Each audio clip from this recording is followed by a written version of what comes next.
Señoras y señores, buenas noches.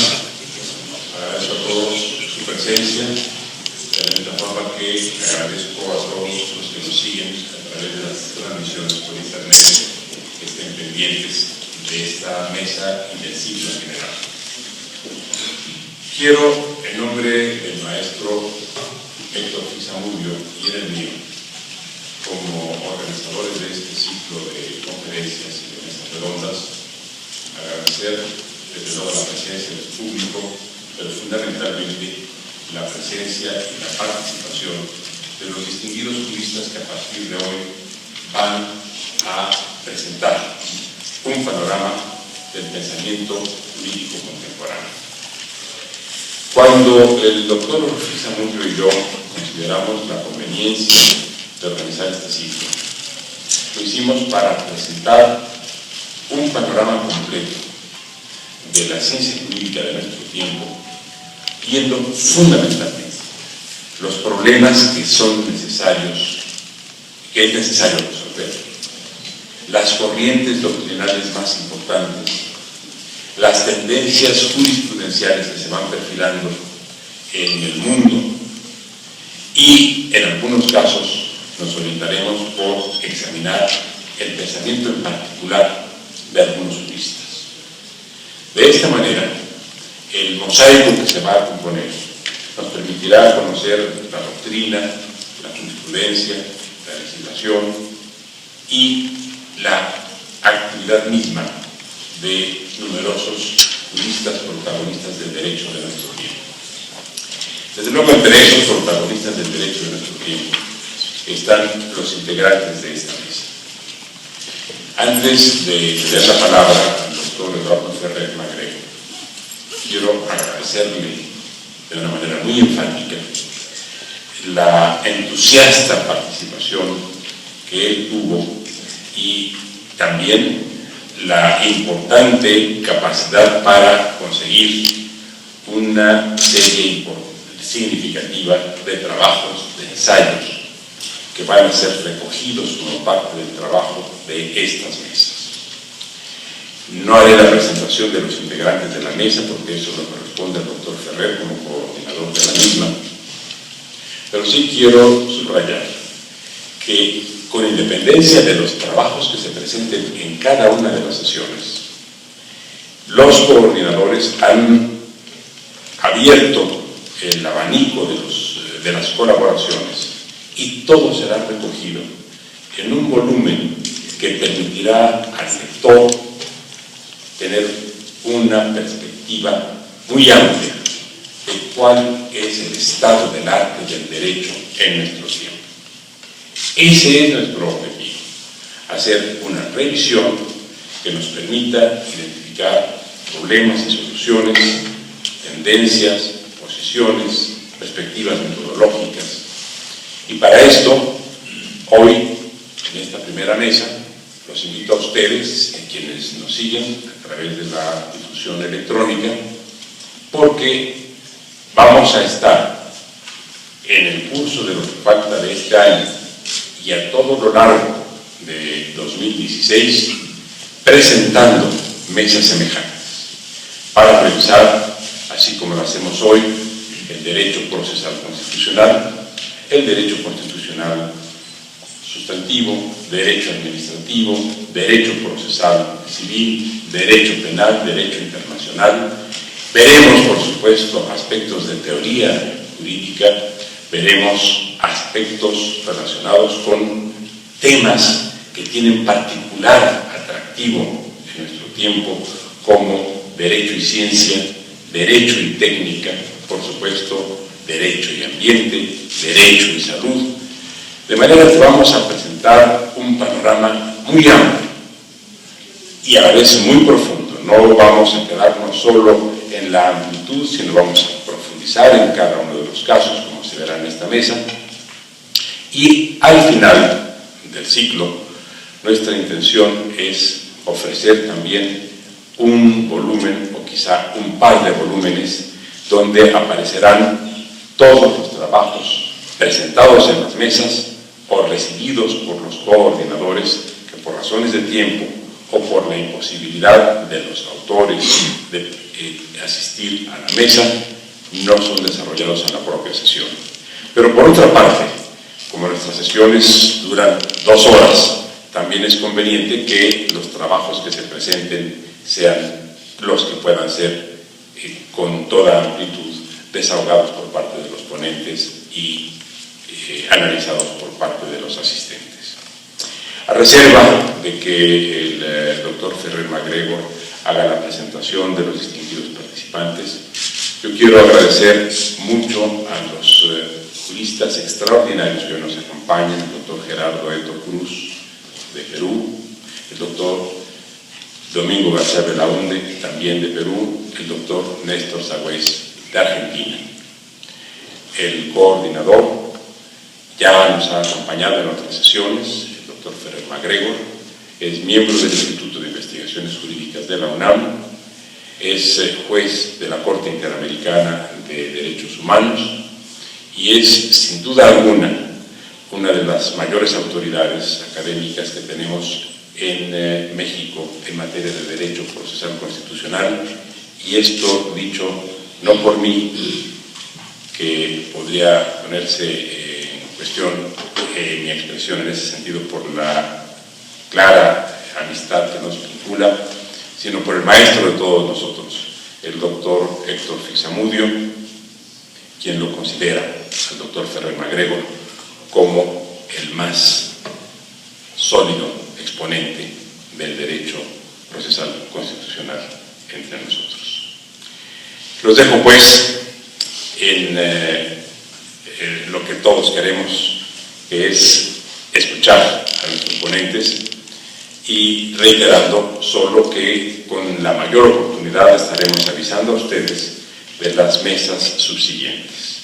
En noviembre tendremos 2 mesas, una de Derecho Administrativo y otra de Derecho Constitucional, y está previsto que para febrero tendremos la siguiente, que será sobre Derecho y Salud, pero progresivamente iremos informándoles de las mesas que se vayan a ir dando para que puedan reservarlo en su tiempo, acompañarnos, y por supuesto también son bienvenidas las sugerencias que ustedes quieran hacernos con relación a temas específicos. Estoy seguro de que ya entre la veintena de asuntos que tenemos previstos está prácticamente todo lo que podemos o debemos abordar, pero las sugerencias serán recibidas de todas maneras con interés, y si corresponden a aspectos que no hayamos contemplado, con todo gusto las vamos a incluir el doctor Fix y yo.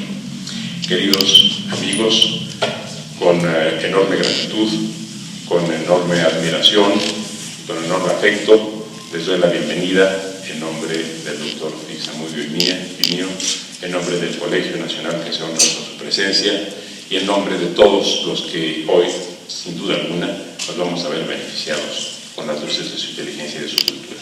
Bienvenidos y muchas gracias a todos.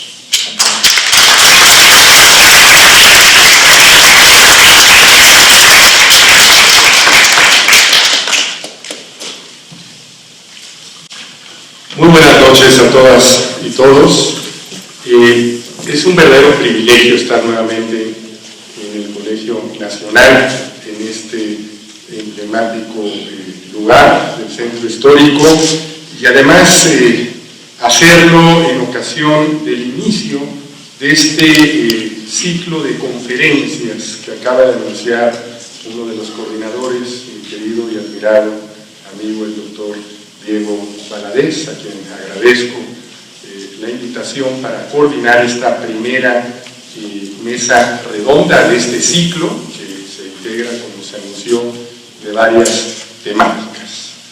Muchas gracias al doctor Valadez, muchas gracias al doctor Héctor Fixamudio, que por cuestiones de salud no nos pudo acompañar, pero van a ver que va a estar muy presente el día de hoy en esta mesa, porque precisamente la mesa que nos convoca el día de hoy es el derecho procesal constitucional.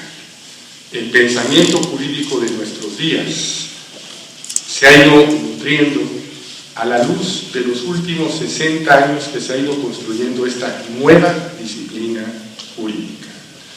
Hace 60 años hace 60 años precisamente apareció la tesis de licenciatura del joven Héctor Fix Zamudio. Está fechada diciembre de 1955. Don Héctor Fix Zamudio se titula al año siguiente, un 18 de julio de 1956, y a partir de ahí inicia una nueva corriente dentro del procesalismo científico contemporáneo para ir identificando una nueva parcela del saber jurídico. Esto es, tratar de ir sistematizando desde la ciencia jurídica a las garantías constitucionales y a los órganos encargados de resolverlos, a la magistratura constitucional. De tal suerte que el pensamiento preclaro de don Héctor Fix Zamudio hoy se ha convertido en realidad y es una de las tendencias dentro de este pensamiento jurídico de nuestros días. Para abordar esta temática se han convocado a 10 juristas. 3 de ellos nos acompañan el día de hoy.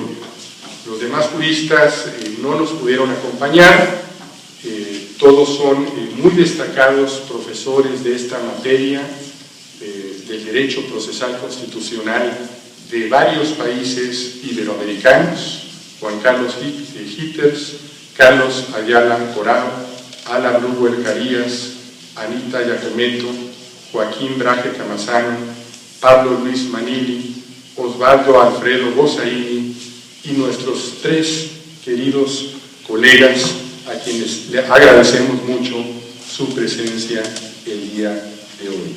El profesor Néstor Pedro Sagüez, el profesor Domingo García Belaúnde y el profesor Gerardo Eto Cruz. Sean ustedes bienvenidos, muchísimas gracias, y vamos a darles la palabra, no sin antes advertir que los 3 temas que van a abordar en realidad han sido escogidos precisamente para dar una panorámica de esta tendencia del derecho procesal constitucional, de su evolución y de su problemática. En primer lugar, vamos a cederle la palabra al doctor Domingo García Belaúnde. Él es, como ya se dijo, peruano, abogado, doctor en Derecho, profesor universitario, lo fue en la Universidad de San Marcos y en la Universidad de Lima, y actualmente en la Universidad Católica del Perú.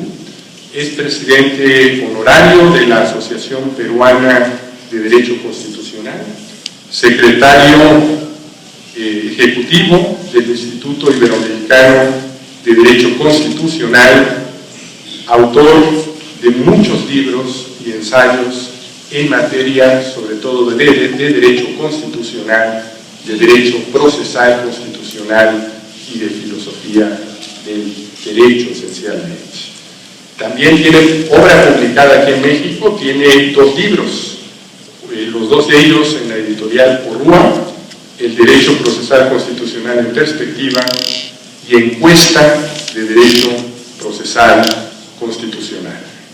Y precisamente para iniciar esta mesa, no podía ser de otra manera sino a través del pensamiento del doctor Héctor Fix Zamudio al derecho procesal constitucional. El doctor Héctor Fix Zamudio, como vamos a ver, es uno de los fundadores, algunos lo llaman así, otros de los precursores. Yo creo que las ideas de don Héctor Fix Zamudio han sido el cimiento de lo que hoy podemos advertir como esta nueva disciplina jurídica que es el derecho procesal constitucional. Por supuesto, el doctor Domingo García Belaúnde, en la década de los 70, retomando el pensamiento de don Héctor Fix Zamudio, inicia sus trabajos sobre esta disciplina y que ha ampliado hasta el día de hoy, no solamente en el Perú, sino en el mundo iberoamericano.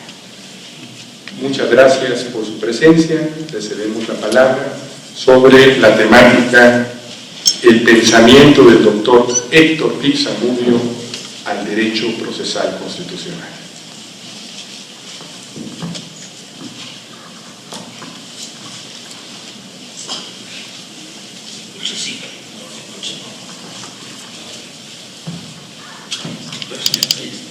Bueno, antes que nada mi agradecimiento a los organizadores de este evento, que me lo comunicaron con mucha anticipación, y a Dios gracias pude hacer mi reserva de tiempo, porque lamentablemente cuanto más envejecemos, la gente nos solicita más.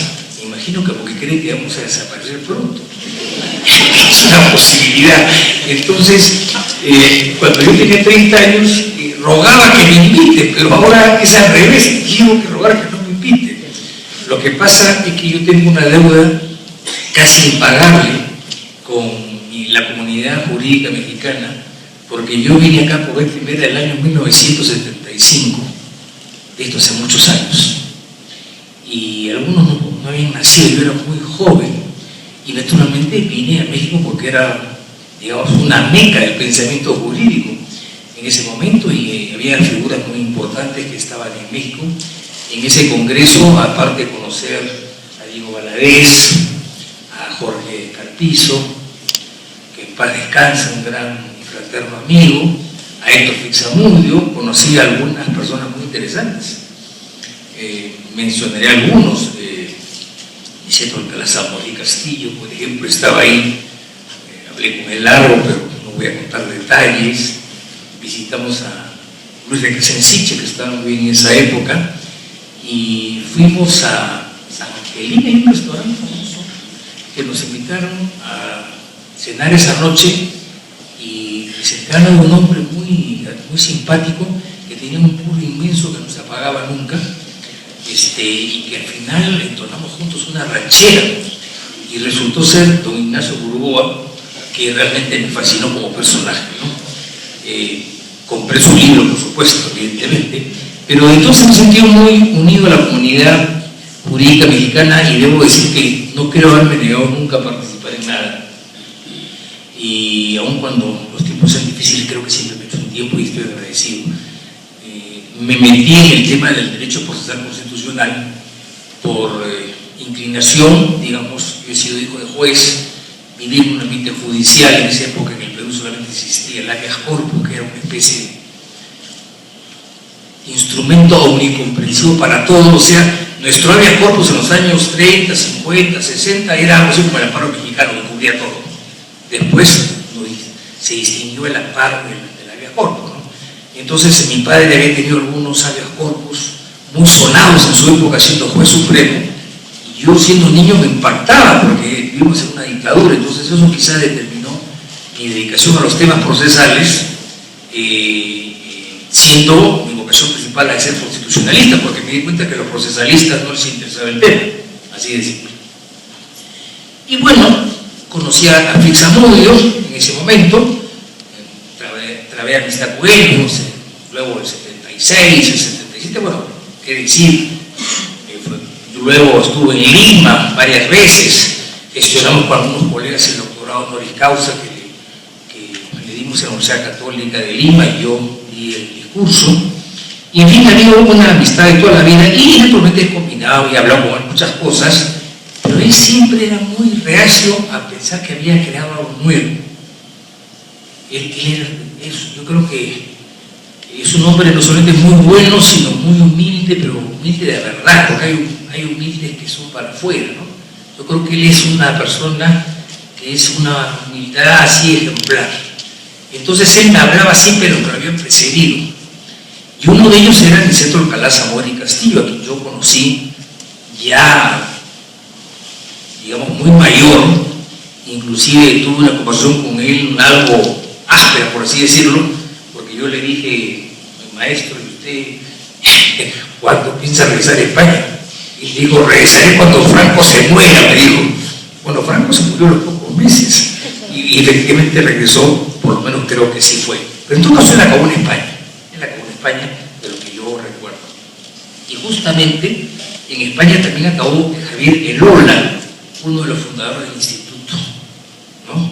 Y Javier Elola, cuando muere, la viuda regala o vende su biblioteca a esos libreros de viejo que hay en España. Y en uno de esos libreros de viejo, y lo sabe el maestro Fis, cuando estuve en mi departamento en Lima hace unos años, y lo sabe Eduardo Ferrer, lo llevé a mi departamento, lo arrastré a mi biblioteca, y le dije: Héctor, acá está tu tesis de licenciatura. Se la saqué y era un ejemplar dedicado a Javier Elola. Tú lo recuerdas, Eduardo, muy bien. Bueno, y eso fue lo que me inquietó mucho, entonces empecé a indagar sobre esto. Entonces descubrí algunas cosas en las cuales me ayudó otra gente, porque la tarea intelectual siempre es colectiva, ¿no? O sea, nadie puede decir que uno hace solo, siempre se debe a alguien o algunos lo ayudan, ¿no? Entonces, para ordenar un poco mi exposición, que no puede ser muy extensa, la he preferido dividirla en lo que es la materia, o sea, la materia de lo que es el derecho procesal constitucional, que llamamos la materia prima, el nombre o nomen juris y la sistematización. La materia existe desde siempre, o sea, nos remontamos a Lord Edward Coke, por ejemplo, ¿no? Nos remontamos más cercanamente a John Marshall con su famosa sentencia del año 1803. O sea, había una materia procesal constitucional que estaba ahí. Lo que sucede es que en algunos países siguen estando ahí. O sea, en Estados Unidos, Marshall crea la teoría del control constitucional en una sentencia que es la suma de la habilidad política con la astucia para simplemente declarar una ley constitucional y a Marbury dejarlo en estacada, así de simple, ¿no? Y no le da la razón tampoco a Madison, porque Jefferson le había advertido de que sus sentencias no le iban a hacer caso. O sea, Marshall es un genio jurídico y político. Curiosamente, en mi opinión, las dos más grandes cabezas jurídicas que ha habido en la Corte Suprema Norteamericana son en el siglo XIX, John Marshall, y en el siglo XX, Ed Warren. Ambos políticos, pero que llegaban a la Corte y se pusieron la camiseta de la Corte y simplemente no pagaban la factura. Cuando Eisenhower, el famoso Ike, que fue héroe de la guerra y fue el hombre que comandó los aliados en Europa, le dijeron: él le gustaba que le digan presidente, no general, porque tenía 5 estrellas, pero prefería que lo digan presidente. ¿Cuál ha sido uno de los peores errores de su administración? Nombrar a Warren a la Corte Suprema, porque efectivamente Warren no es su caso, y era republicano como él, y fue gobernador de California. Bueno, en Estados Unidos sigue igual, porque el control constitucional se lleva a través de otras vías. Ahora bien, en el mundo romano-germánico, por así decirlo, la cosa ha sido distinta. ¿Cuándo nace esto? Yo creo que el detonante es Kelsen. Y eso se refleja en la Constitución Española de 1931, la Constitución de la Segunda República, en la cual se considera como competencia del llamado Tribunal de Garantías Constitucionales la acción de amparo, que a su vez la toma por influencia de Rodolfo Reyes, hermano de Alfonso Reyes, que estaba exiliado en España, y que a su vez se la venía proponiendo desde el año 1916 en un famoso ensayo y discurso que leyó en la Real Academia de Jurisprudencia y Legislación, que está en el centro de Madrid, una casona muy hermosa que está ahí. Entonces, a partir de eso, Niceto Alcalá Zamora y Castillo, hijo del presidente de la República, Niceto Alcalá Zamora y Torres, es que empieza a pensar qué pasa en este tribunal y ponía el caso del amparo. Entonces, él que era procesalista 100%, dice: esto tiene que ser un proceso, en el sentido que el proceso es un íter, es un camino que empieza con algo y termina en algo. Y así fue como en su programa de Derecho Procesal, publicado en Santiago de Compostela por la librería Porto en 1933, al tratar de las competencias del Tribunal de Garantías Constitucionales, habla de una disciplina que se llama Derecho Procesal Constitucional. 1933, lo dice el famoso procesalista Niceto Alcalá Zamora y Castillo. Ahí aparece el nomen juris, el nombre. Por diversas circunstancias, los Alcalá Zamora, padre e hijos, salen de España en el año 35, cuando estalla la guerra. Al padre le dan una zancadilla y lo botan de la presidencia de la República, y van en una jornada de 441 días, llegan a Buenos Aires. Eso lo ha publicado en una memoria que lleva ese nombre, 441 días en Sopela, en Buenos Aires. Entonces ahí se conecta con la brillante escuela procesal argentina que dirigía, o por lo menos lideraba, Hugo Alsina, el gran Hugo Alsina, que todavía lo leemos y que todavía se edita. Y que era una comunidad a la cual también iba Eduardo J. Couture, no Couture, así se dice Couture, él se hacía llamar Couture. Eso me lo ha dicho su hija y mi padre, que lo conoció en Lima en el año 51, que él decía Couture. Entonces, ese lo va desarrollando, y en una serie de ensayos entre el año 33 y 39 habla de legislación procesal constitucional y de procesos constitucionales, y juntos los publica en un libro que se llama Ensayos de Derecho Procesal Civil, Penal y Constitucional, editado por la revista Jurisprudencia Argentina, Buenos Aires, año 44.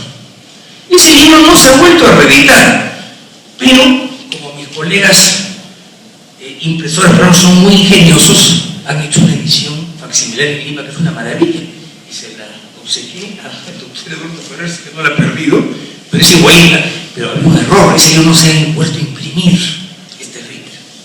Y luego, en colaboraciones que tiene en la revista Derecho Procesal, habla en dos situaciones, y esto lo sé también mi amigo Néstor Saugues, de que debe existir una disciplina que se llama Derecho Procesal Constitucional, porque él dice, no es posible que en un Código Procesal Civil se trate el amparo, y no es posible que en un Código Procesal Penal o de enjuiciamiento penal se trate la corte. Entonces él habla de la necesidad de codificar, de legislar los procesos constitucionales, que sería en materia de estudio de una disciplina que se llama Derecho Procesal Constitucional.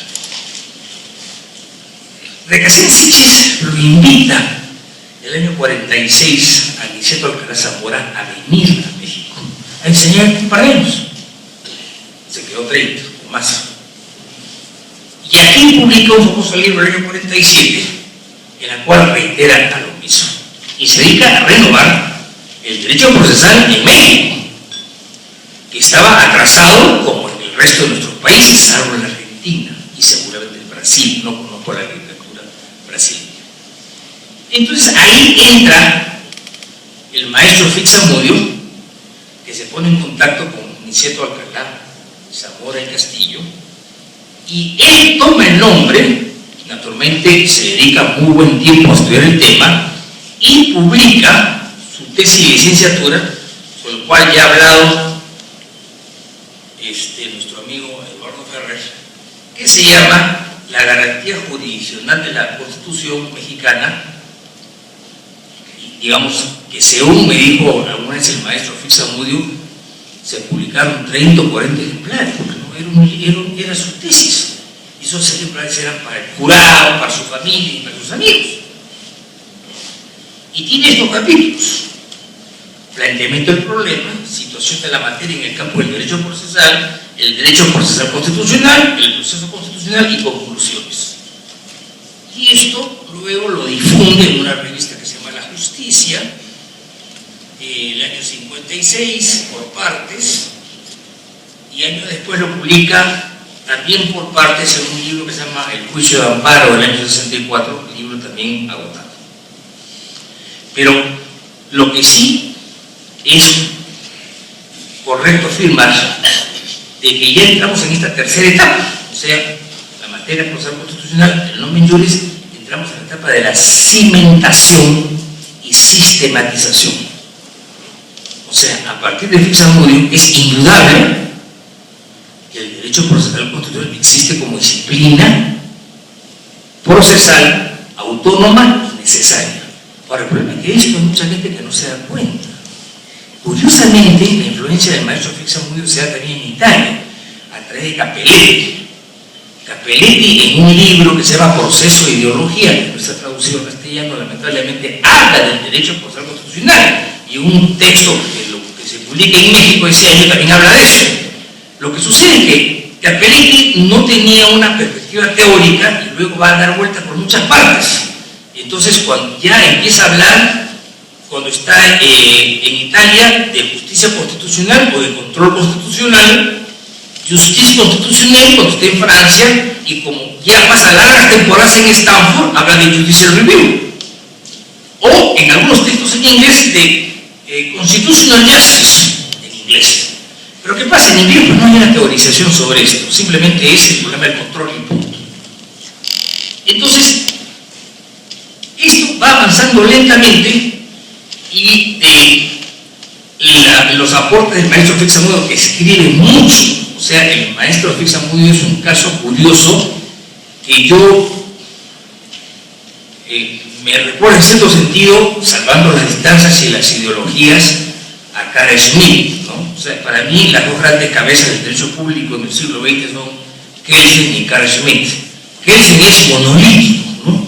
Es un tractor, cómo avanza, cómo construye, y el mismo libro lo rehace 500 veces, ¿no? Y cada vez más grande, mientras que Schmitt, salvo la teoría de la Constitución y algún otro libro más, es el hombre de los ensayos.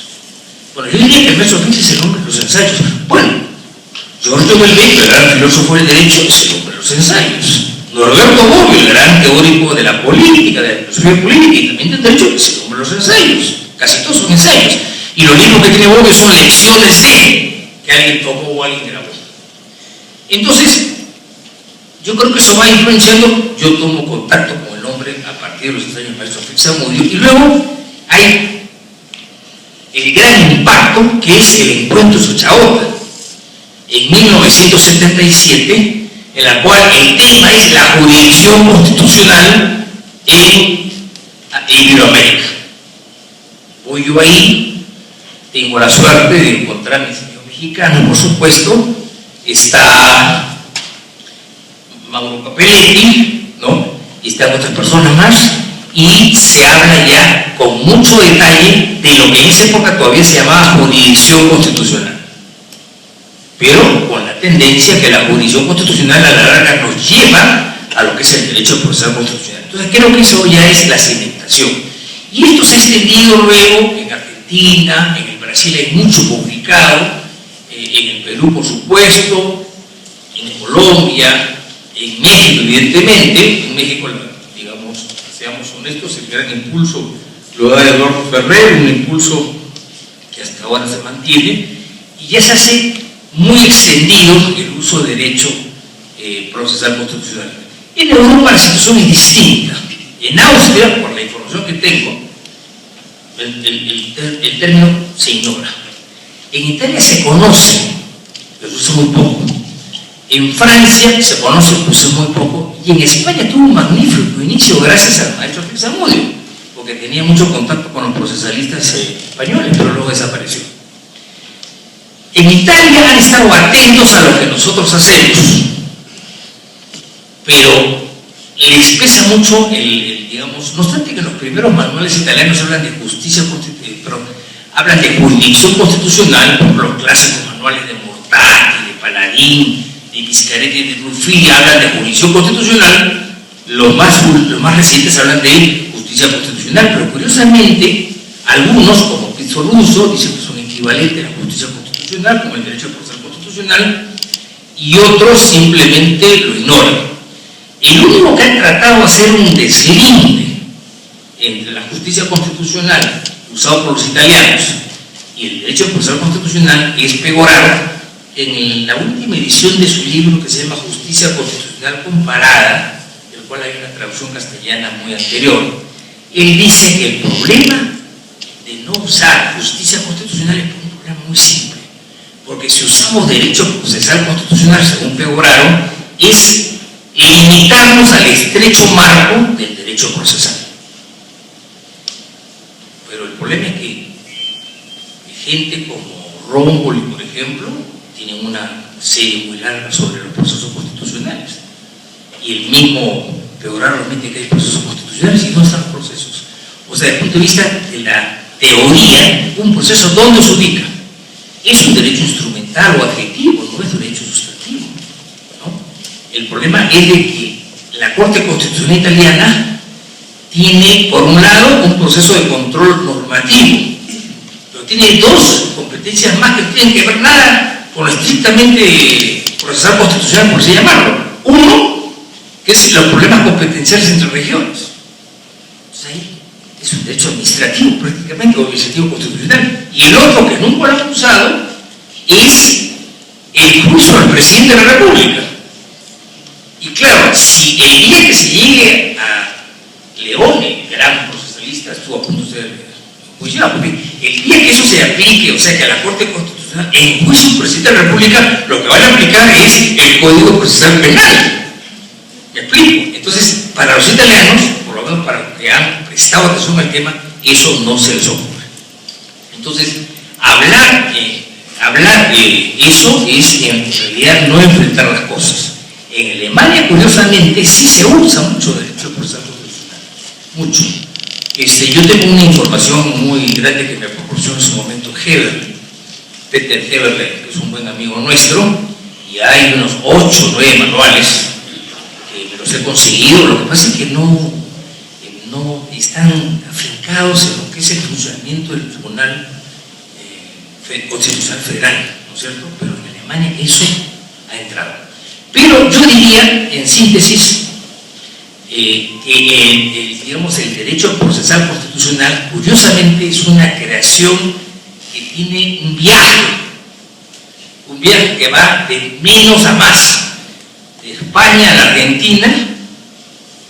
Curiosamente, en España no prende la idea dejada por Niceto Alcalá Zamora, que en esa época era muy joven y además hijo de un enemigo del franquismo, evidentemente, ¿no? En la Argentina, que no deja mayor huella, salvo alguna referencia tangencial que hace el gran Couture, y luego va a México, y ahí sí prende la idea. Y el gran expositor sistematizador, el que cimenta la disciplina, es importante, el maestro Fixamudio. Él me lo ha negado varias veces, pero yo creo que hay que vencer esa negativa. Ahora, una cosa marginal que yo me pregunto es lo siguiente. Niceto Alcalá Zamora y Castillo es otro autor de grandes ensayos, ¿no? Es un gran autor de ensayos magistrales, con unas notas bibliográficas apabullantes, ¿no? Mi pregunta es, ¿qué le pasó a Niceto Alcalá Zamora y Castillo? Descubre el nombre. Como Moisés, ¿no? Lleva al pueblo judío a la tierra prometida, pero no entra adentro, no ingresa, ¿no? ¿Qué le pasó? Se dedica en Argentina, trabaja con Ricardo Levene y hace un derecho procesal penal en 3 tomos. Después va a México y trabaja en derecho procesal civil, teoría del proceso, es el canal introductor de la teoría del proceso. Tiene algunas cosas sobre proceso laboral y administrativo. No le tuvo simpatía al amparo. En uno de sus textos, que no tengo a la mano en este momento, decía que el amparo era un cajón desastre. No digo si sea cierto o falso, eso es lo que él decía, pero ¿por qué no se dijo lo mismo? Sin embargo, gracias a él es que nace el derecho procesal constitucional. ¿Por qué? Por alguien que lo tomó en serio. Porque el maestro Niceto Alcalá Zamora y Castillo tuvo muchos discípulos, muchos, que fueron muy importantes y que modernizaron el derecho procesal en México, en las áreas civil, laboral, etc. Solamente el maestro Fixamudio tomó la posta, se la tomó en serio. Por eso es que estamos permanentemente agradecidos. Muchas gracias.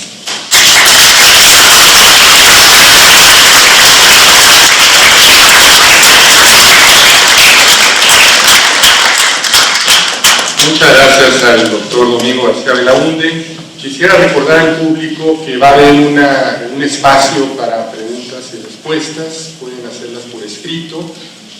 Aprovechando mi calidad de moderador, ya desde ahora le hago una pregunta al doctor Domingo García Belaúnde. Dentro de este pensamiento preclaro del doctor Héctor Fixamudio en la década de los 70, en la década de los 70 sobre todo desarrolla una distinción que ha sido motivo de gran debate en las siguientes décadas sobre la delimitación entre el derecho procesal constitucional y el derecho constitucional procesal. El derecho procesal constitucional, arraigado en el procesalismo científico, y el derecho constitucional procesal como una parcela del derecho constitucional. Evidentemente esto ha generado varias corrientes, quien lo acepta, quien no lo acepta, pero aquí vemos dentro de esta evolución del pensamiento preclaro del maestro Fixamudio, que nace en su tesis de licenciatura fechada en 1955 y que 9 años después ya publica junto con otros ensayos en su primer libro, El juicio de amparo, editado en Porrúa, donde prácticamente publica el contenido de su tesis más otros ensayos. Ahí inicia la reivindicación procesal del amparo, que es lo que él denomina y es el subtítulo de su tesis de licenciatura, y empieza un debate, podríamos decirlo, ideológico, entre la apertura del análisis del juicio de amparo al derecho comparado versus ver el amparo desde el punto de vista nacionalista. Obviamente ahí estaban dos posturas que durante el siglo XX estuvieron confrontadas y que pareciera que en la reforma de 2011 quedó solventado esto cuando hay una plena apertura al derecho internacional de los derechos humanos. Y hace 30 años el maestro Fixamudio hablaba precisamente que los tratados internacionales son derecho nacional y que los derechos humanos se encuentran en un lugar privilegiado en el ordenamiento jurídico. De tal suerte que dejo pues esta invitación de reflexión. Estamos analizando esta mesa del derecho procesal constitucional y para el maestro Fixamudio hay que distinguirlo del derecho constitucional procesal. El derecho procesal constitucional como el estudio de las garantías constitucionales, el derecho constitucional procesal como parte de la Constitución y por lo tanto parte de los derechos previstos en la Constitución de contenido procesal. Esto es derechos procesales que se constitucionalizaron y que hoy son derechos fundamentales. Y siguiendo en avanzando en este pensamiento jurídico sobre el derecho procesal constitucional, decíamos al inicio que si esta disciplina constituye el estudio sistemático de las garantías constitucionales y de la magistratura constitucional, ahora pasamos al abordaje de este tema, de la magistratura constitucional en Iberoamérica. Y yo creo que nadie mejor que el doctor Néstor Pedro Sagüés, quien ha hecho una clasificación desde hace muchos años de los tipos de magistratura constitucional. Nuestra Suprema Corte estará en esta tipología seguramente que mencionará el doctor Néstor Pedro Sagüés, quien es doctor en Derecho por la Universidad de Madrid, doctor en Ciencias Jurídicas y Sociales por la Universidad Nacional del Litoral, es catedrático en la Universidad de Buenos Aires y en la Universidad Católica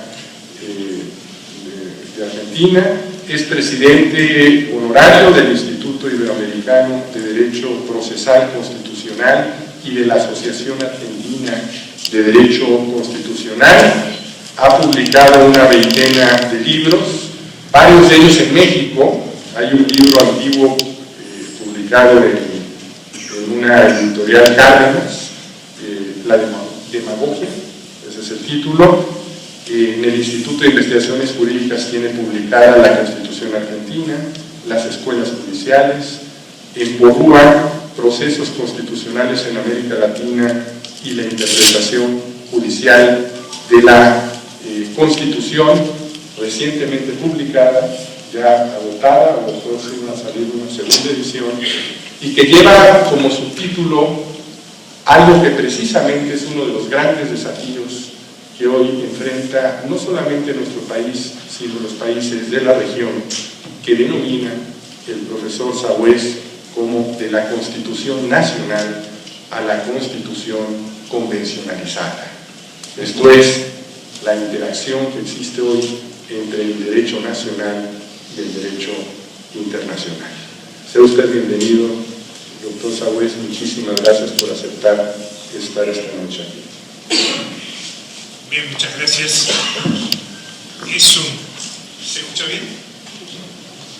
Es un verdadero honor disertar en el seno de este Colegio Nacional y bajo un acto dirigido, programado por Diego Valadez y con Héctor Fixamudio, recordando que este último ha sido el maestro de prácticamente todo lo que hemos desarrollado después en el escenario latinoamericano del derecho procesal constitucional.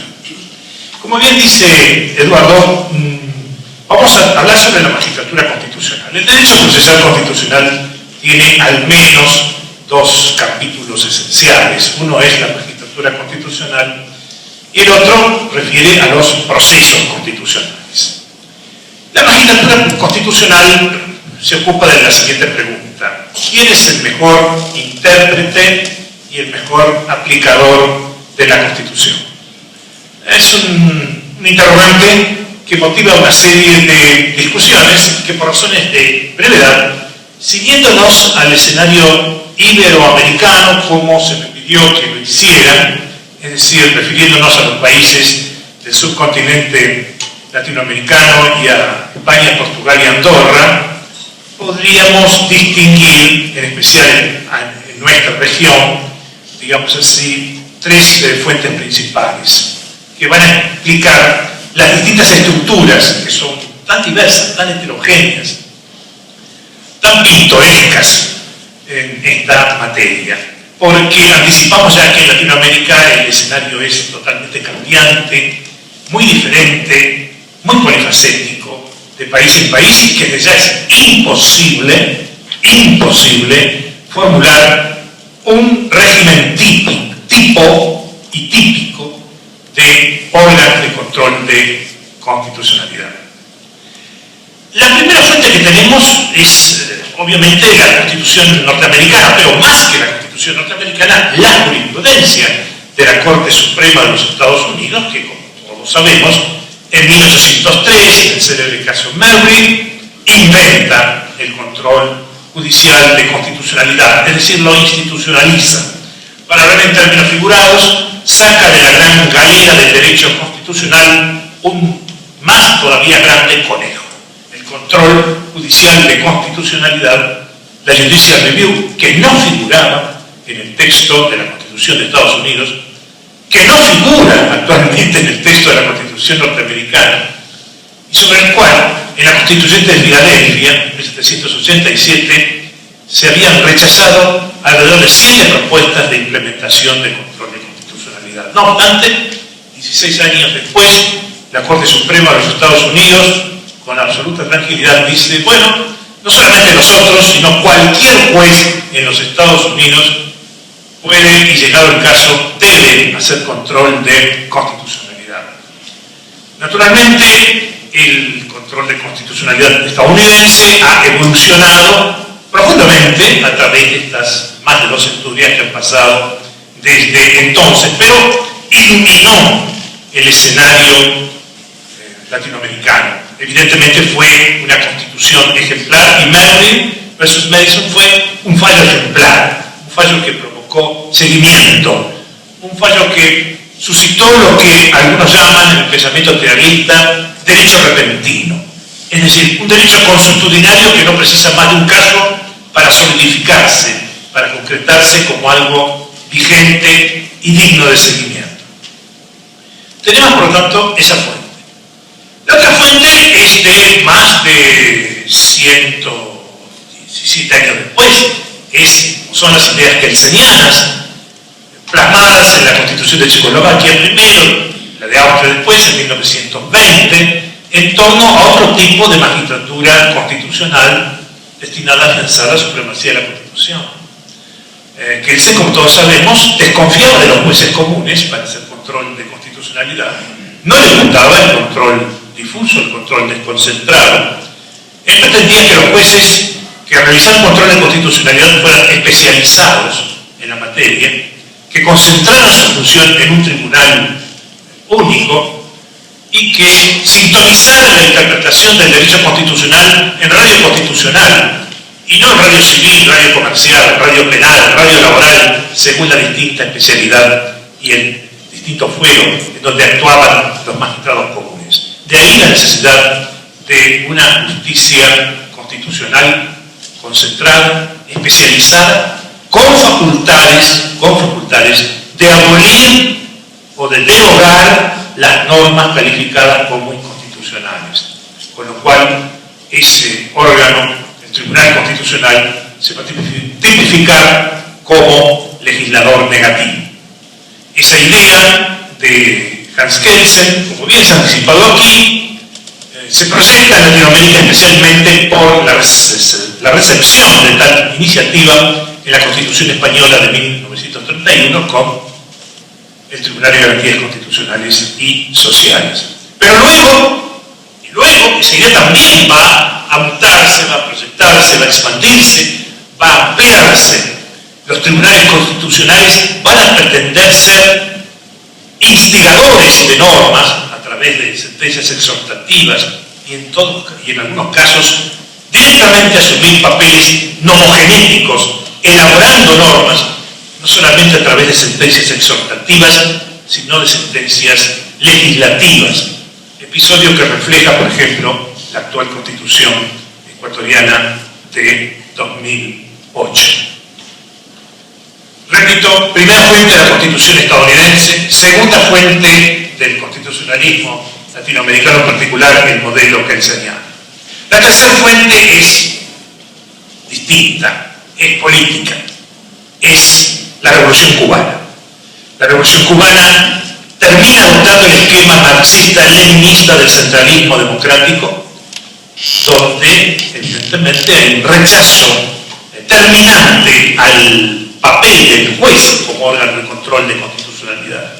Sabemos que según el concepto, en particular leninista, del centralismo democrático, la división de los poderes no es un concepto estricto ni intenso, y el Poder Judicial, que es un órgano no electivo, no debe asumir el papel de controlar al Parlamento, que reflejaría los intereses del proletariado, porque esto implicaría una especie de freno a un proceso de desarrollo marxista, comunista de la sociedad. Por lo tanto, en el esquema marxista-leninista es el propio Congreso, el propio Parlamento, el propio Poder Legislativo el que debe ser el órgano de autocorrección constitucional de sus decisiones. Estas tres fuentes, estos tres factores de origen de nuestra magistratura constitucional no van a permanecer en compartimientos estáticos.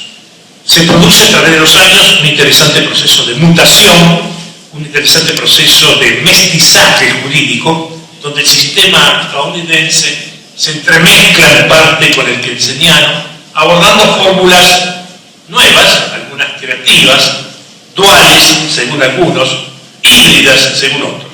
Desde ya vamos a aclarar que la hibridez, la mezcla, el mestizaje jurídico no son factores negativos. De ningún modo pueden enriquecer profundamente el desarrollo de una magistratura constitucional. En síntesis, si tuviéramos que decir qué pasa hoy en Latinoamérica o en Iberoamérica en materia de justicia constitucional, tendríamos que distinguir 6 grandes sistemas, uno de ellos los mixtos con 3 variables.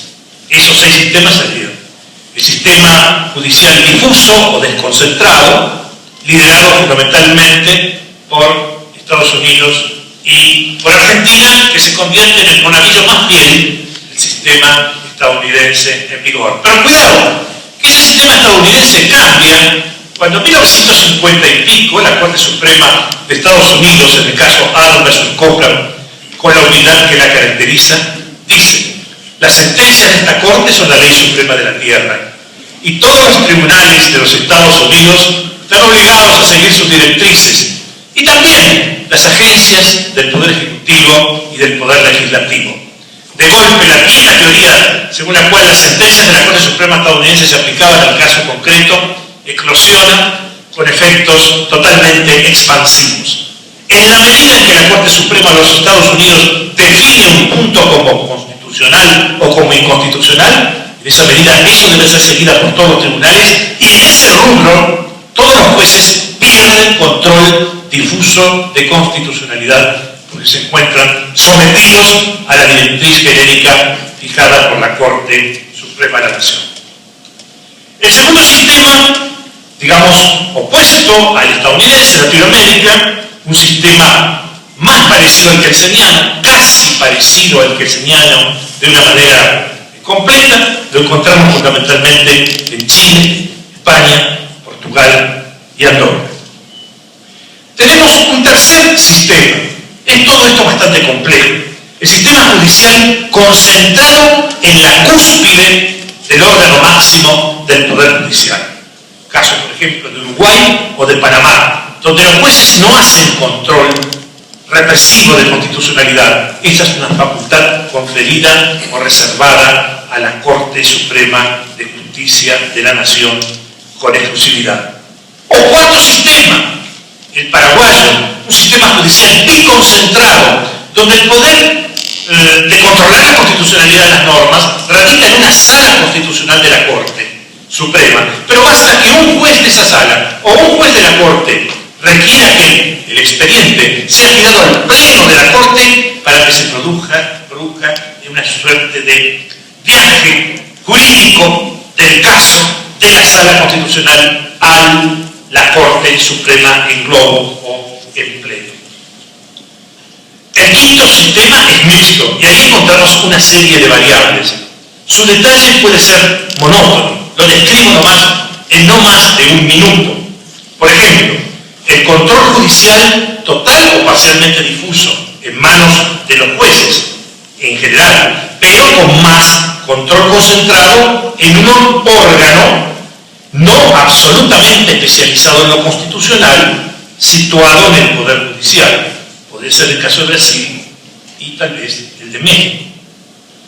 La segunda alternativa mixta, el control judicial total o parcialmente difuso, con más control concentrado en un órgano del Poder Judicial especializado en lo constitucional, sea en una sala de la Corte Suprema, como la Sala Constitucional de Costa Rica, sea en un tribunal constitucional ubicado en la rama judicial, como es El Salvador, Venezuela o Colombia. La tercera alternativa, ya nos acercamos al fin, es el control judicial difuso, con más un control concentrado en algunos casos en un órgano extrapoder, como puede ser el Tribunal Constitucional del Perú. Lo importante en estos sistemas complejos, duales, mixtos, híbridos o como se los quiera llamar, es que la Constitución debe ser muy precisa en la graduación de competencias por parte de los jueces comunes, de los órganos supremos del Poder Judicial y del Tribunal Constitucional. Es decir, las reglas deben ser clarísimas porque en su defecto se suscitan controversias competenciales que son muy difíciles de concluir. Y debe haber también mecanismos muy inteligentes y hábiles de articulación entre el control que pueda tener un Tribunal Constitucional sobre la judicatura común o aún sobre la Corte Suprema de Justicia de la Nación. Y finalmente, el último sistema puro es, como ya les comenté, el cubano. El sistema cubano, claro que se encuentra profundamente deslegitimado por el carácter dictatorial del régimen de la isla caribeña, por un lado, y por otro, sin entrar a implicancias políticas, por una razón más simple, porque no se encuentra actualmente activado al carecer de una ley reglamentaria que lo implemente. Querría decir finalmente que estos años del siglo XXI nos presentan otra dimensión de control de constitucionalidad por parte de los tribunales constitucionales insospechada décadas atrás. Y me refiero a la conjunción, a la articulación entre la justicia indígena y las cortes o tribunales constitucionales. Tenemos ya dos muestras de procesos constitucionales puntuales sobre el tema.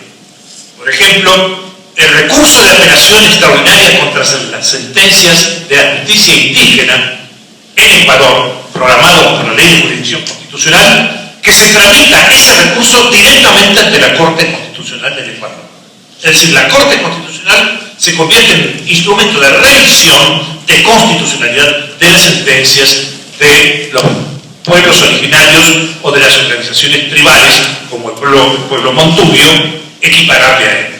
Y el segundo mecanismo, el segundo artilugio, podría ser la consulta de constitucionalidad de las autoridades jurisdiccionales indígenas al Tribunal Constitucional Plurinacional de Bolivia, donde aquí no es un proceso de revisión, sino que es una especie de precontrol de constitucionalidad que hace el Tribunal Constitucional Plurinacional Boliviano del derecho indígena a fin de determinar si esto se encuentra o no conforme con la Constitución. Y la pregunta ya postrera es la siguiente. Después de esta radiografía sucinta, esquemática, borrosa e imperfecta de la justicia constitucional en Latinoamérica, ¿cuál será o cuál sería el sistema predilecto o preferible o mejor?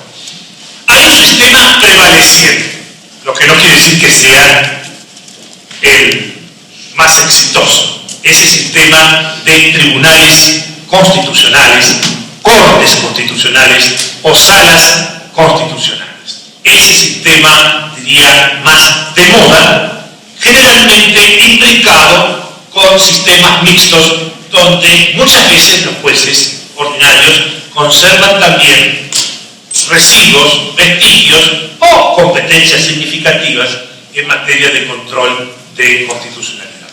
Ese es el sistema, digo, más usual en las últimas décadas.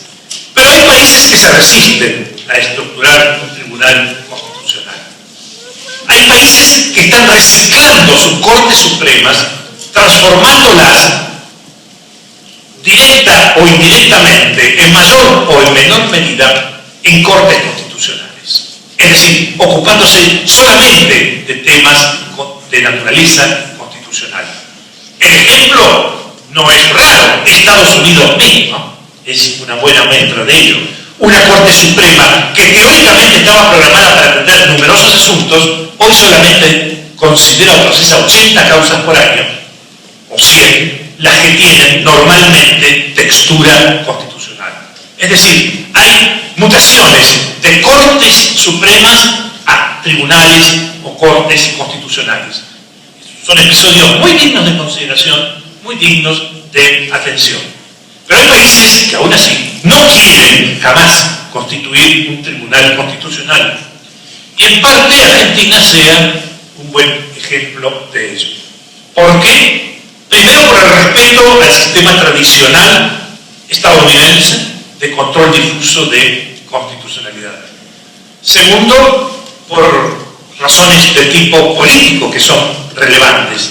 Por ejemplo, considerar que para algunos liquidar una Corte Suprema o reservarla a un papel secundario frente a la elección de un Tribunal Constitucional Superior implicaría, digo, para muchos una especie de matricidio político, el asesinato de la Corte Suprema, o su domesticación política al reducirse, evidentemente, sus funciones o sus papeles como tercer poder del Estado y como órgano político de control de los demás. Es obvio que la creación de un Tribunal Constitucional en alguna medida retasea el perímetro de competencias de una Corte Suprema.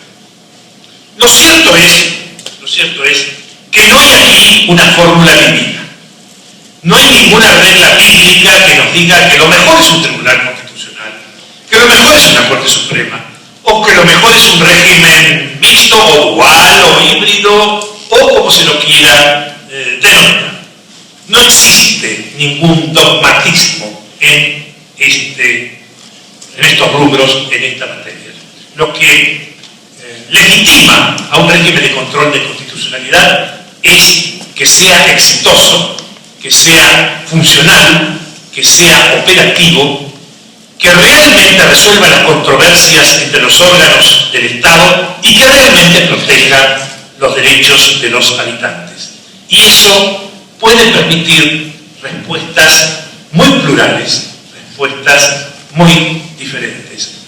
Debe evitarse aquí todo apego a una moda imperante en el derecho comparado. El régimen bueno aquí va a ser el régimen útil, no el régimen, digamos, emitido como respuesta de la última moda. Gracias.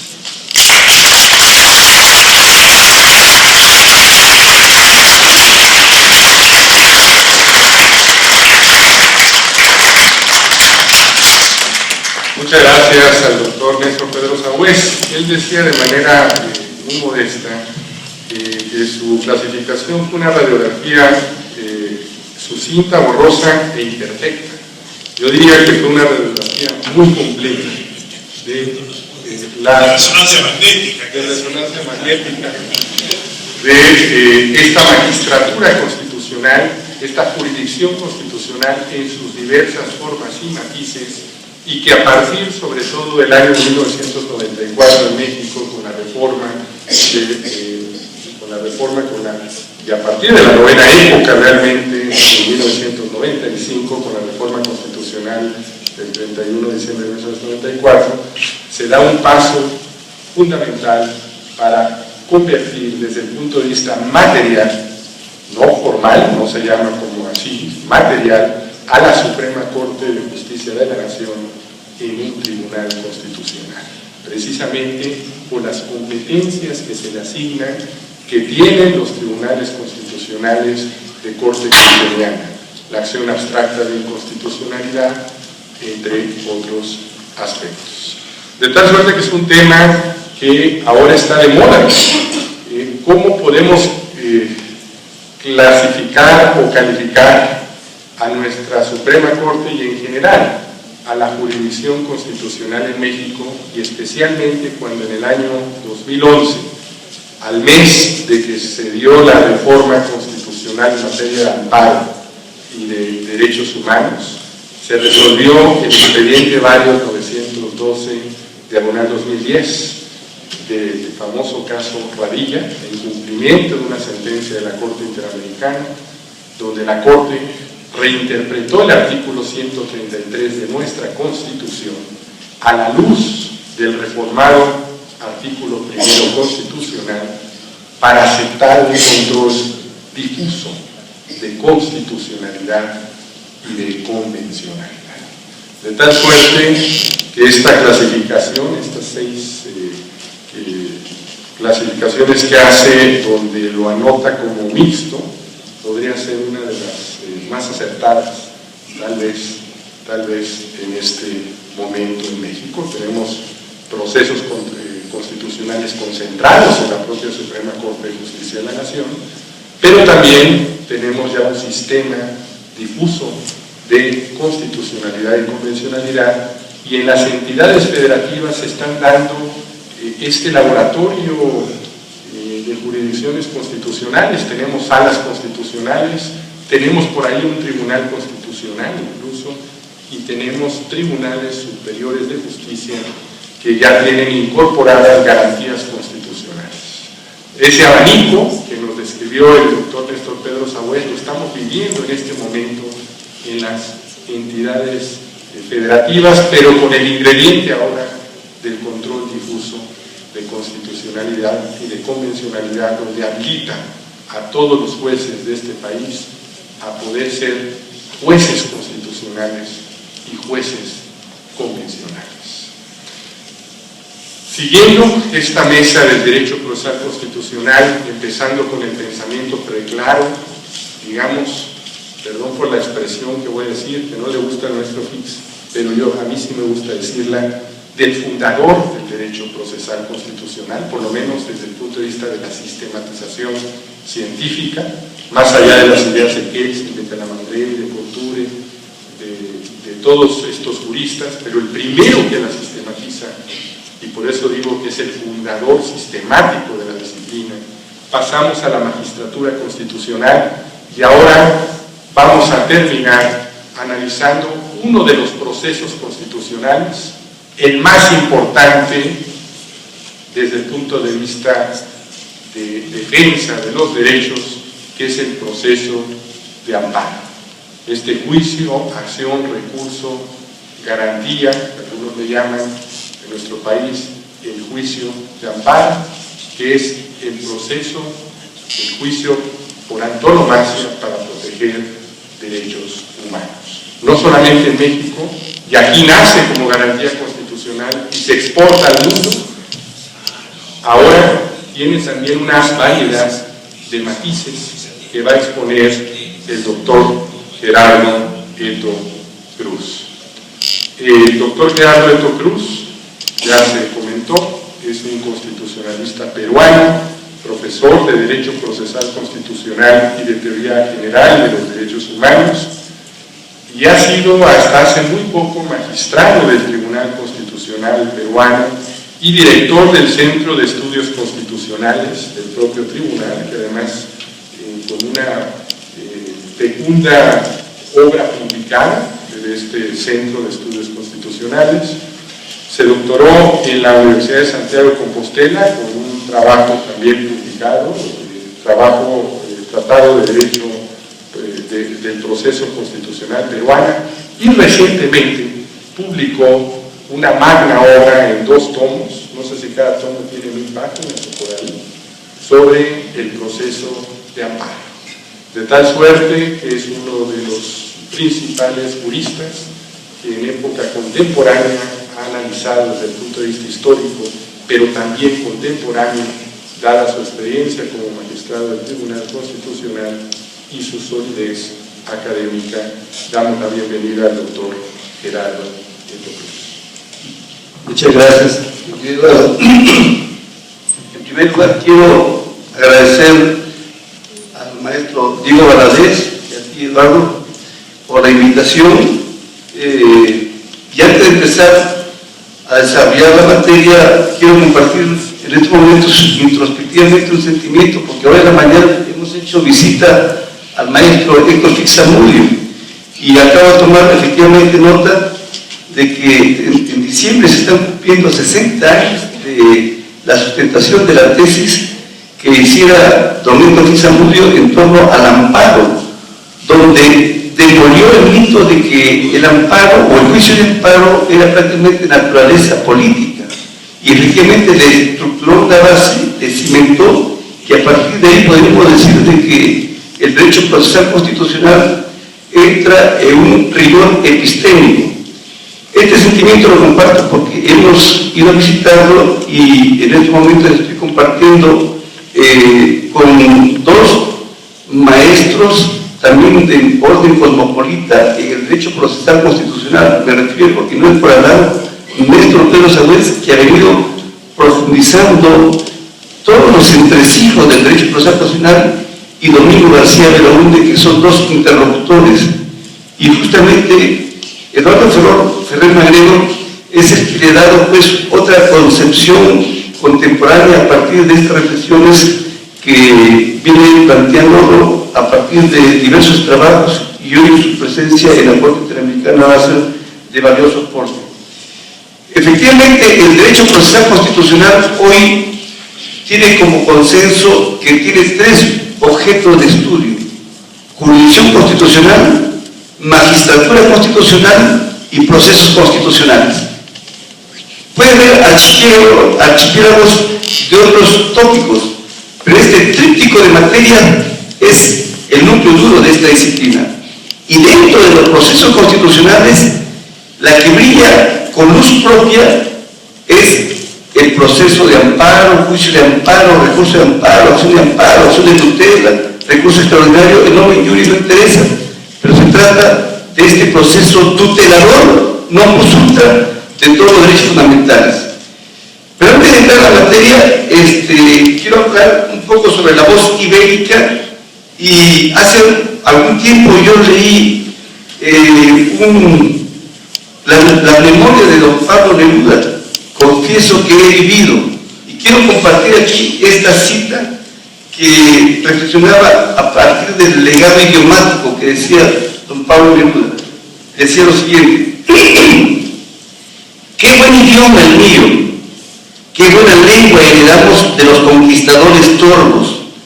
Estos andaban a zancadas por las tremendas cordilleras, por las Américas encrespadas, buscando patatas, butifarras, frijolitos, tabacos, oro, maíz, huevos fritos, con aquel apetito voraz que nunca más se ha visto en el mundo.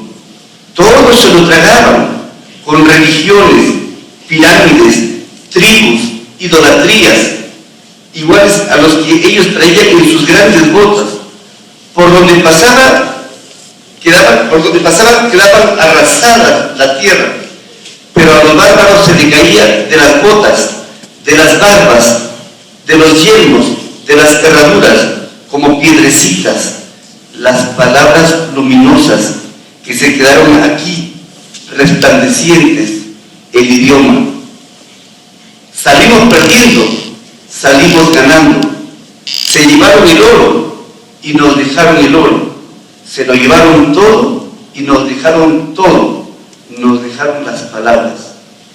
Y justamente estaba ayer en la noche revisando las palabras, porque hace algún tiempo la Escuela de Escritores y luego ya el Instituto de Cervantes viene promoviendo en nuestro castellano castizo profiláctico ortodoxo cervantesco las palabras más hermosas, las palabras ibéricas más bellas. Y luego hemos visto, por ejemplo, que fluye, entre otras, amor, libertad, paz, vida, azahar, esperanza, madre, mamá, amistad, libélula.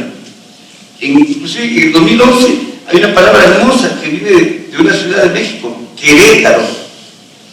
Claro, estaba revisando y he visto que los criterios para poder ver las palabras más bellas es, entre otras, por la extensión, por la fonética, por la enunciación, por la estructuración, la formación de palabras, por su etimología, o sea, su origen, su significado, la denotación y la relación y significado con otras palabras, que es la connotación.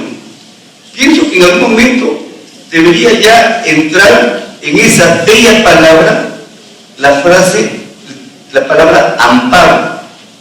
De repente no es estetizante al oído, fonéticamente hablando, pero tiene un tremendo legado evocador de lo que es protección, defensa, tutela, garantía, ¿no? Y eso es prácticamente lo que decía Tena Ramírez, es un vocablo castizo, evocador y legendario. Cuando he revisado el amparo, y justo a partir del trabajo monumental que hicieron en el amparo en el mundo, he podido apreciar en una ojeada panorámica de que el amparo se encuentra a nivel ibérico en 17 países de América, ¿no? Y de eso el influjo fue prácticamente, México es la que ha aportado para todo el mundo. De estos 17 países, 12 países lo regulan, y en el continente africano, en Europa, el registro es así, 12 países lo regulan, en América Latina 17, pero existe también en el continente africano el juicio de amparo, el proceso de amparo a partir de un país, pero que es un régimen especial con Portugal, que es Cabo Verde.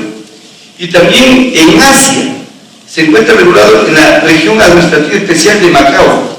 En total encontramos el proceso, juicio, opción, recurso de amparo en 31 países del mundo, ¿no?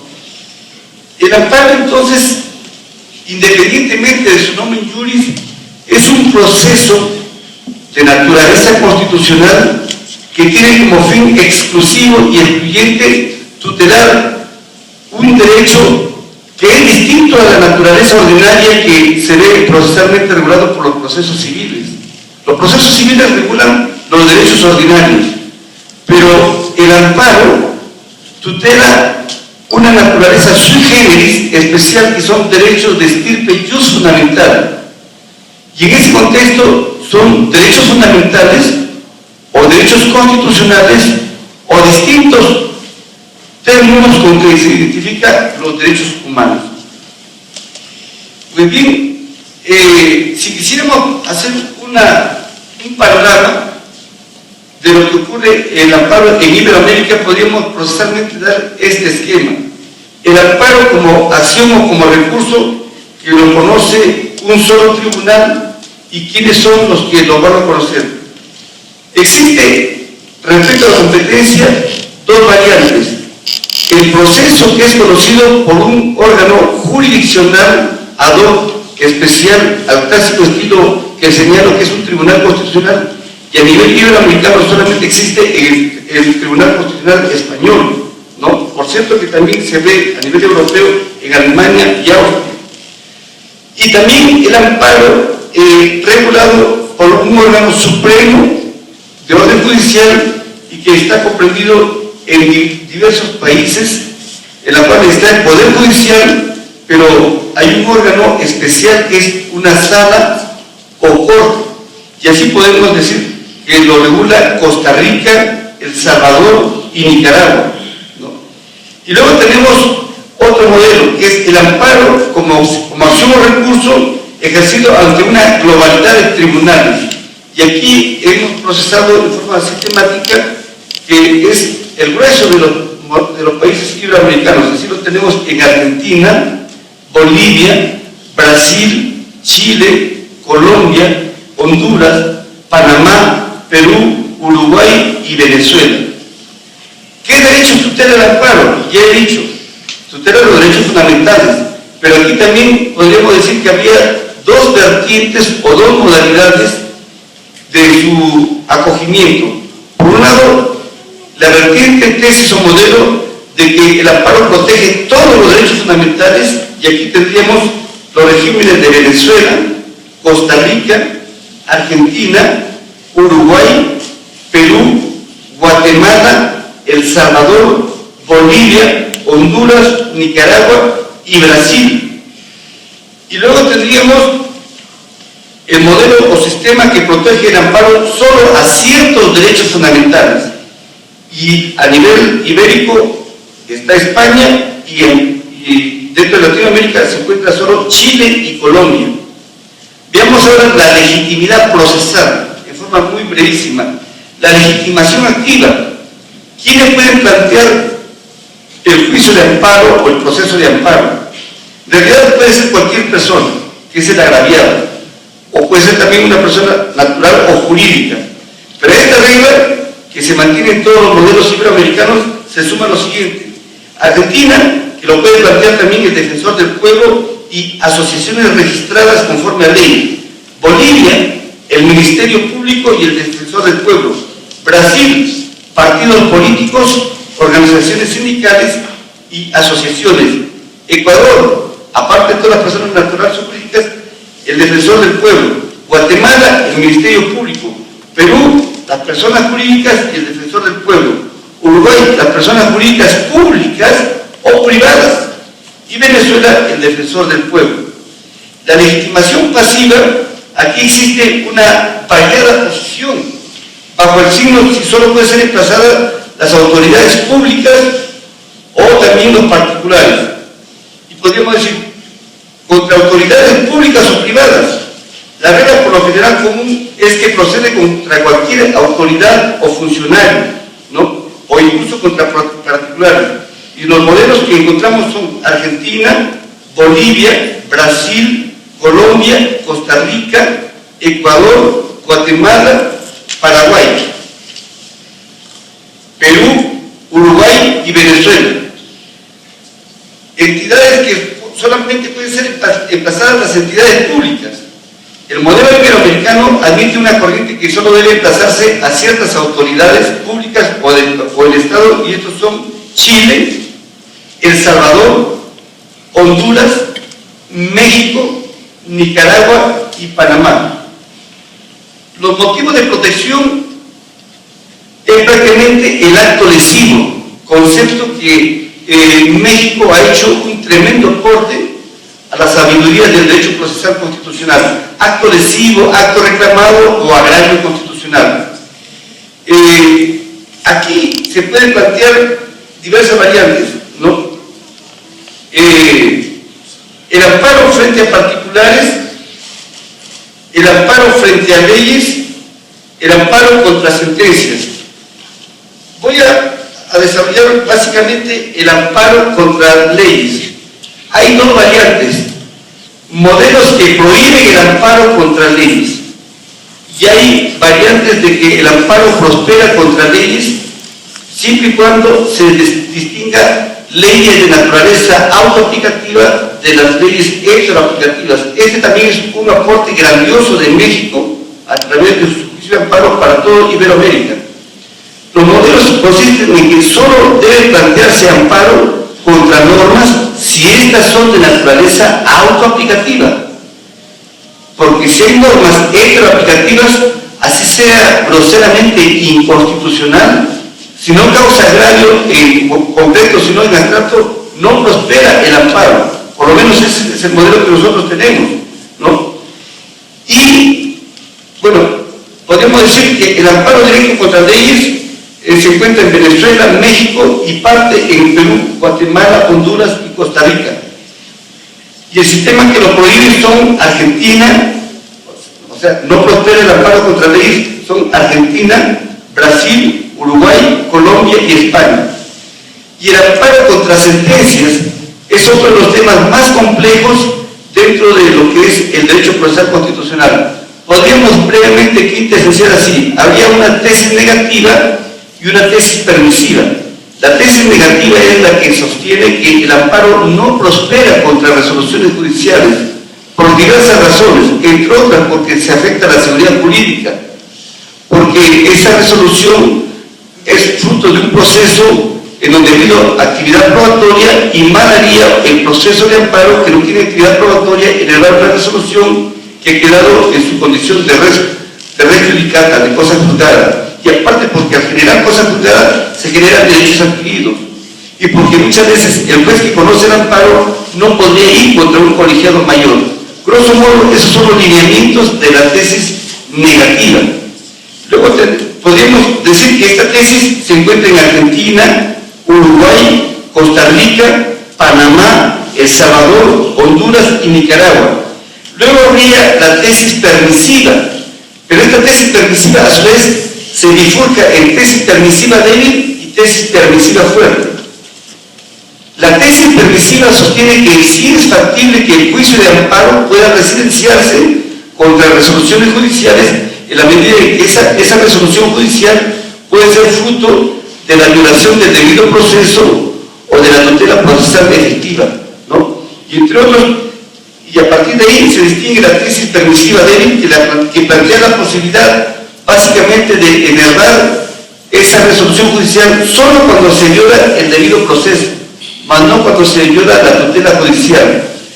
Los modelos son Perú en parte, Venezuela, Guatemala, Honduras, Colombia, Brasil solo lo plantea si no existe algún recurso contra la sentencia.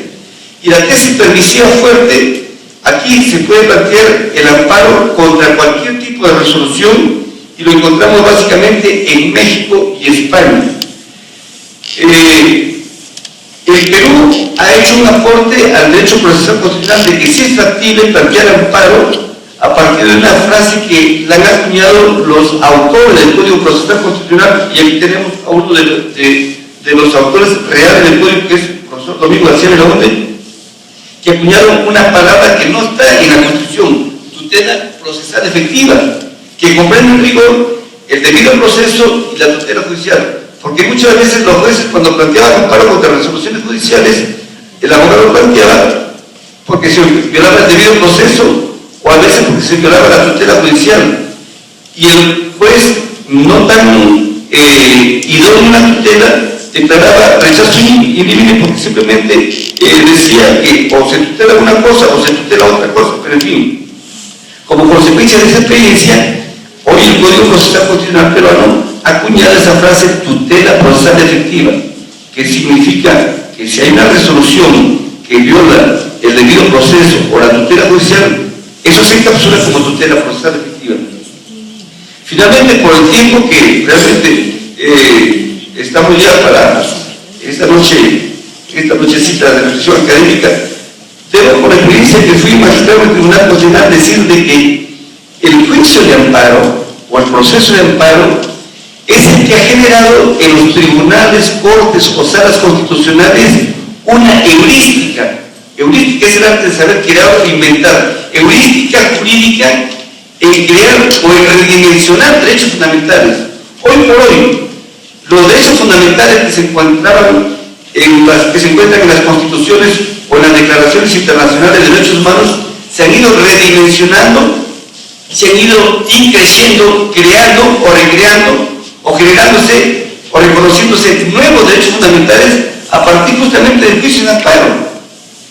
¿Por qué? Porque el amparo como tutela de derechos fundamentales y esa bóveda clave que son los derechos fundamentales innominados ha permitido que estos tribunales, salas o cortes constitucionales pretorianamente hagan aportes extraordinarios y esta jurisdicción nativa interconectada con el control de convencionalidad que viene irradiando a nivel latinoamericano, la Corte Interamericana, y aquí tenemos un magistrado o el Tribunal de Estrasburgo, que es el Tribunal Europeo de Derechos Humanos, ya estamos diciendo pues un diálogo interjurisdiccional entre cortes y a partir de ahí la tutela de los derechos fundamentales se viene afirmando con más eficacia, pero no solamente con eficacia, sino también porque sustantivamente se vienen recreando, se vienen renovando y a lo mejor de aquí a algunos años derechos fundamentales que ni siquiera sospechamos que van a surgir por las contingencias de la vida que se le va a presentar a estos tribunales o estas jurisdicciones, gracias al proceso, juicio, recurso, acción, en fin, que no me interesa, pero que es de esta palabra evocadora que es el amparo. Muchas gracias.